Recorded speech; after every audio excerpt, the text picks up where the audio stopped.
నిరీక్షణ న్యూస్కు స్వాగతం. నేను మీ మ్యాజిక్ రాజా. సింగరేణి కాలరీస్ ఎంప్లాయీస్ యూనియన్ ఎస్సీఈయు ఆధ్వర్యంలో ఆర్జీవన్ ఏరియా గోదావరి ఖని సింగరేణి ఆసుపత్రిలో ఉన్న సమస్యల పరిష్కారం కోసం సంతకాల సేకరణ చేపట్టి ఏసీఎంఓకు వినతి పత్రం అందజేశారు.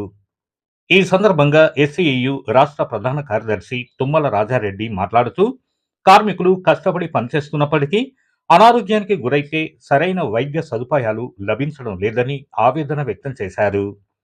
మహిళా ఉద్యోగులు అధికంగా ఉన్న నేపథ్యంలో ఆసుపత్రిలో క్రెచ్ ఏర్పాటు చేయాలని, హైదరాబాద్కు రెఫరల్గా వెళ్లే వార్డ్ అసిస్టెంట్లకు ఓడీతో పాటు ఒకరోజు విశ్రాంతి ఇచ్చే పాత విధానాన్ని కొనసాగించాలని డిమాండ్ చేశారు.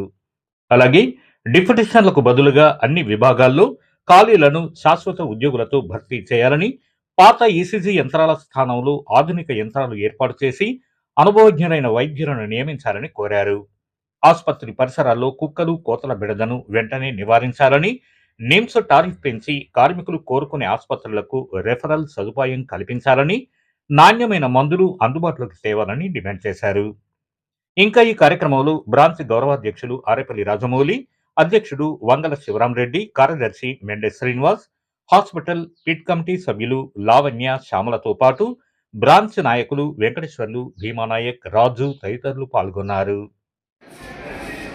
లోకల్ ఉన్న కార్మిక సమస్యలు పరిష్కరించడం కోసం అన్ని మైండ్ల మీద, అన్ని హాస్పిటల్లో, అన్ని డిపార్ట్మెంట్లలో సింగరేణి కాలరీస్ ఎంప్లాయీస్ సిఐటి ఆధ్వర్యంలో కార్మికుల నుండి తీసుకున్న సమస్యల్ని అక్కడున్న యాజమాన్యాలకి మెమోరాల ద్వారా తెలియపరచడం జరుగుతుంది. దాంట్లో భాగంగా గోదావరి ఖని ఏరియా హాస్పిటల్లో పలు సమస్యలను గుర్తించడం, ఆ సమస్యల పరిష్కారం కోసం ఏసీఎం గారికి మెమోరాండం ఇవ్వడం జరిగింది. ప్రధానంగా పర్మనెంట్ వేకెన్సీలు ఫిలప్ చేయకుండా కేవలం డిప్యూటేషన్ల మీద నడుపుతూ ఉన్నారు. ఆ స్థానాలన్నీ ఏవైతే ఐఈడి ప్రకారం ఎన్ని వేకెన్సీలు ఉన్నాయో, అది స్కావెంజర్స్ కావచ్చు, సిస్టర్స్ కావచ్చు, నర్సులు కావచ్చు, ఇంకా డాక్టర్స్ కావచ్చు, చాలా వేకెన్సీలు హాస్పిటల్లో ఉన్నాయి. ఆ వేకెన్సీలు వెంటనే ఫిలప్ చేయాలని, అట్లాగే ప్లేడే నాడు కాంట్రాక్ట్ వర్కర్లతోటి ప్లేడీలు చేస్తున్నారు. అందుకనే ఎన్మను ఇట్లాంటి ఏవి పెట్టకుండా ఇది ఎసెన్షియల్ స్టాఫ్ కార్మికుల ప్రాణాలతో చెలగాడబడకుండా హాస్పిటల్ సంబంధించిన అవసరం ఏమైనా ఉంటే తీసేయాలని చెప్పి మేము కోరుతా ఉన్నాం. అట్లాగే ఈ హాస్పిటల్లో ఏ మిషన్లు కరెక్ట్ పనిచేస్తలేవు. సింగరేణి వ్యాప్తంగా ఈసీజీ మిషన్లు కానీ, బీపీ షుగర్ చూసే మిషన్లు అన్నీ కూడా రాంగ్ రిపోర్ట్ ఇస్తూ ఉన్నాయి. దాని కారణంగా కార్మికులు లేని రోగానికి మందులు వాడాల్సి వస్తుంది. కొంతమంది భయపడి ప్రైవేట్ హాస్పిటల్కి పోయి లక్షలు ఖర్చు పెట్టుకుంటున్నారు. తీరా స్కానింగ్లు కానీ తీసి ఈసీలు చూస్తే అక్కడ ఏ జబ్బు వస్తలేదు. కంపెనీకి టీఎల్డీఏ లాస్ అవుతున్నాయి, కార్మికులు డ్యూటీలు పోతున్నాయి, మనోవేదనకు గురవుతున్నారు. అందుకే దానికి ఏం 100,000 కోట్లు కావు. ఎప్పుడో పాత మిషన్లను పెట్టుకొచ్చి కార్మికుల ప్రాణాలతో చిలగాటమడద్దు.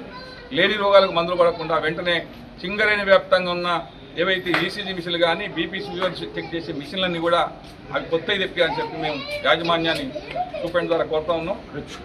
అట్లాగే ఇలా హాస్పిటల్లో కొన్ని వందల మంది మహిళలు ఉన్నారు. ఇక్కడ దీనికి సంబంధించిన స్ట్రెచ్ వెంటనే ఏర్పాటు చేయాలి. వాళ్ళకి సంబంధించిన రూములు కూడా ఏవైతే ఉన్నాయో సపరేట్ వార్డులను తీసి 2 వార్డులు కలిసి ఒక్కొక్క వార్డు చేసిండ్రు. దానివల్ల వాళ్ళకు ఫ్లోటింగ్ కరెంట్ పేషెంట్లు పెరుగుతున్నారు, అక్కడున్న సిస్టర్లకు పనిభారం పెరుగుతుంది. దాన్నేమో ఆ 2 వార్డులనేమో తీసుకుపోయేమో క్యాథ్లాబ్ కోసం కేటాయించిండ్రు. వాళ్ళకి రెస్ట్ రూములు కూడా లేవు, రెస్ట్ మార్చుకుందామంటే లేవు.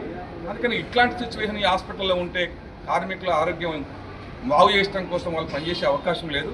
అందుకని సింగరేణి వ్యాప్తంగా ప్రధానంగా ఇవాళ రెఫరల్ చేస్తే ఏ హాస్పిటల్ నుంచి వెళ్ళి కార్మికులను రెఫర్ చేసినా 100 రూపాయలు కంపెనీ ఇస్తే 1000 రూపాయలు కార్మికులు పరిశ్రమ జేబులు పెట్టుకుంటున్నారు.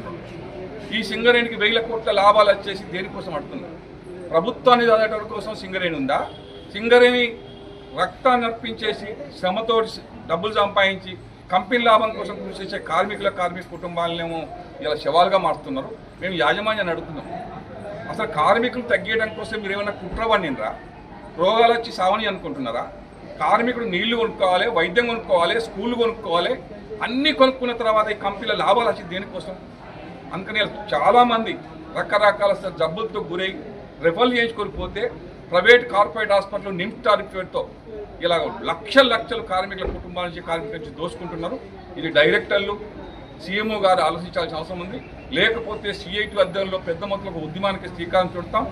కార్పొరేట్ హాస్పిటల్కి సంబంధించిన నిమ్స్ టారిఫ్ ఇస్తారా లేదా కంపెనీ నిమ్స్ టారిఫ్ని పెంచుతుందా అది కంపెనీ నిర్ణయం చేసుకోవాల్సిన అవసరం ఉంది. అందుకనే పలు సమస్యలు సింగరేణి హాస్పిటల్ని ఉత్పన్నం అవుతున్నాయి.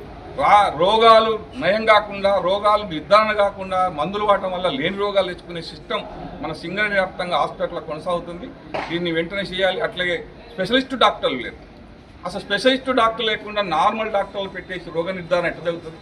రోగ నిర్ధారణ జరగకుండా రోగాలు ఎట్లా నయమవుతాయి? అందుకనే రోగ నిర్ధారణ చేసే డాక్టర్లే లేనప్పుడు ఇంకా రోగాలకు సంబంధించిన నయం అయ్యే ప్రసక్తి లేదు. అందుకని L1 మందులని ఇట్లా రకరకాల హాస్పిటల్లో కూడా ఇట్లాంటి సిస్టమ్ ఉండొద్దని చెప్పి మేము సిఐటిగా యాజమాన్యాన్ని విజ్ఞప్తి చేస్తున్నాం. దీనికి చైర్మన్, మేనేజింగ్ డైరెక్టర్ గారు, డైరెక్టర్ గారు, సీఎంఓ గారు హాస్పిటల్ విషయంలో ఆధునీకరించడానికి కార్మికుల కుటుంబాలు, కార్మికుల ప్రాణాలు కాపాడడం కోసం మీరు అన్ని కూడా చర్యలు తీసుకోవాలని చెప్పి సిఐటిగా విజ్ఞప్తి చేస్తాము. మన నిరీక్షణ న్యూస్ను వాచ్ చేయండి, లైక్ చేయండి, సబ్స్క్రైబ్ చేయండి, మీ మిత్రులకు షేర్ చేయండి.